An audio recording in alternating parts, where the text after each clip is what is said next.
This is episode 52 of Pausing in the Prophets. Today we are looking at Isaiah 6, 9, and 10. And Isaiah writes, He said, Go and tell this people, keep on listening, but do not perceive. Keep on looking, but do not understand. Render the hearts of this people insensitive, their ears dull, and their eyes dim. Otherwise they might see with their eyes, hear with their ears, understand with their hearts, and return and be healed. I wonder if this is what Isaiah thought he'd signed up for when he said, Here am I, send me. I wonder if he instead thought of some great revival instead of this message, which seems the opposite. I suppose it's possible, but I'm not so sure.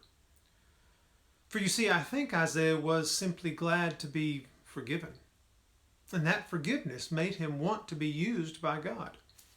He was cleansed, and the joy of the cleansing led him to volunteer without care or concern. The God who could make him whole could do with him what he would.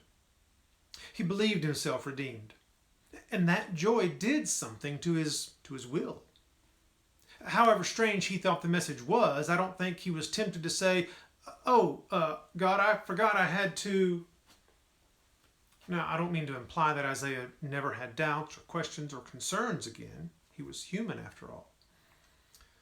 But do we really understand what our position before God is if God doesn't intervene? I fear we think ourselves fairly okay. Some dents and scratches maybe, but nothing major. And because we're not too bad, we really do lack an appreciation of grace, of sacrifice, of the cost to make us whole. We fail to grasp the extent of mercy that was shown to us. And that really is tragic. That is why a biblical understanding of humanity is so important.